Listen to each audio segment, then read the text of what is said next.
Hello everyone!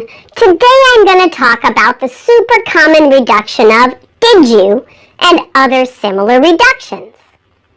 Being familiar with common English reductions will not only help you speak smoother and more fluently, but it will also help you understand spoken English better.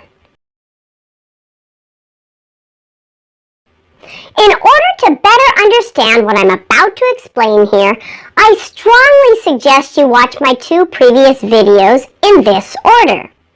Y insertion and the long U sound, and when DU is pronounced J. And don't forget to subscribe to my channel if you haven't already, and hit the bell icon to receive notifications when I post new videos. So, in the prior videos, you learned a couple of things. First, that many words with a U sound have a Y inserted before the U, like in the words cute and huge. Also, that when a D sound is followed by the long U sound, it turns the D into a J. This phenomenon of D changing into J also happens across word boundaries. You commonly hear it in questions with did you. For example, did you go to the beach? Notice how did you becomes did you. The D at the end of did becomes a J sound instead of a D sound. I want to remind you that this is correct spoken American English. It is not bad or sloppy speech. It's how we all speak, even in more formal situations. However, in more casual situations, you may even hear did you reduced even further to Jew. Did you go to the beach can sound like did you go to the beach? Listen carefully. Did you go to the beach? Notice I just left out did completely. This last version is very informal speech and would not be considered good speech in more formal situations. But you may definitely hear it. Have you heard Jew for did you before? I'd love to know where. Please leave me a note in the comments section. What was the sentence and where did you hear it? Let's try another example with did you. What did you do this weekend? Notice what did you combines to sound like what did you. What did you do this weekend? What did you do this weekend? And even in more casual situations, you may hear what a ja, where the U is pronounced ya instead of you. This is very common in reductions with you. And there are other very common words that end in D in English that will do this when they are followed by the word you. Here are some sample sentences. Could you hold this for me? Notice could you is pronounced could you. The D and the Y there combined and change that D into a J sound. Could you? Could you? Could you hold this for me? Don't forget that the L in the words would, could, and should is silent. It's could, would, should. There's no L in those words. If you need a little help with their pronunciation, please take a look at my video, How to Pronounce Would, Could, Should. Here's another. I need you to come in early today. Let's repeat that. I need you. I need you to come in early today. You will also hear D converted into J in words that end in D that are followed by the word your. Here are some examples. Have you found your wallet? Found your. Found your. Notice the D sounds like a J. Have you found your wallet? Have you paid your tuition yet? Paid your. Have you paid your tuition yet? Please include your name and phone number. Include your. Please include your name and phone number. So in addition to helping your English sound smoother and more fluent, this information will help you understand spoken English better. We all know how crazy English spelling can be sometimes. There are lots of spelling irregularities you need to learn. If you've been using English for a while, you probably know that you can't always predict the pronunciation of a word based on its spelling. No need to worry though.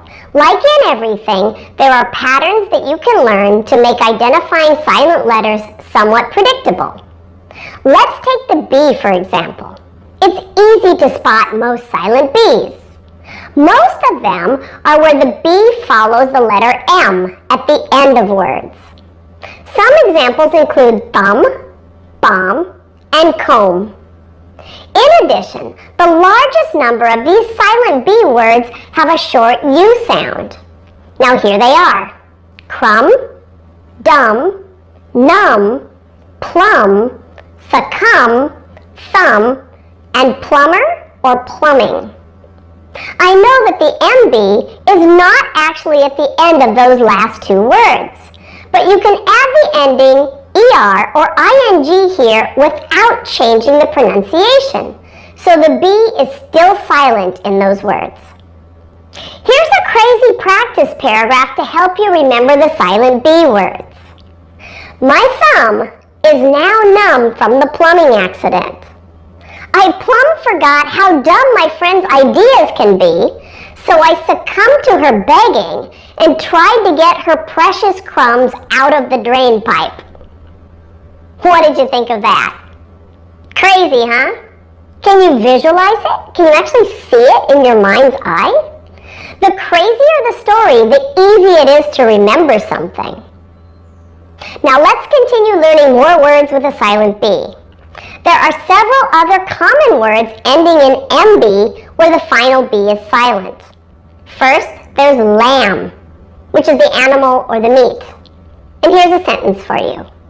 We're having lamb kebabs for dinner. Can you see that? Can you imagine tasting that delicious roasted lamb? My mouth is watering just thinking about it. Lamb. Enough about food. Here are two silent B words that are both spelled with I but do not rhyme. Limb and climb. Don't climb on that broken tree limb. Did you hear the difference in the two I pronunciations? Climb has a long I and limb has a short I. Climb, limb. Those vowel sounds sound completely different, don't they? Now there are 4 words ending in OMB, and only 2 of those 4 rhyme. Listen carefully and decide which 2 rhyme. And by rhyme, I mean which 2 of the 4 words sound the same. They have the same vowel sound. Only 2 of those 4 have the same vowel sound. There are actually 3 different vowel sounds, and they're all spelled OMB. Here goes. My friend Roberto is a twin, so he calls his twin brother his roommate. They're archaeology students and are now working on a project in South America that's the bomb. They recently uncovered a tomb where they found many ceremonial objects, including a beautiful comb made from bone. Can you tell which of those 2 words rhyme?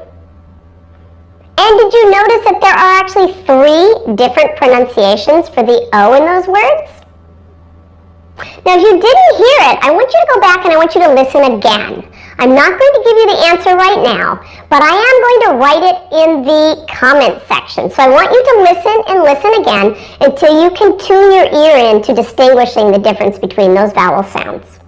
Because I want you to really, really start working on your listening skills rather than on reading and pronouncing based on spelling.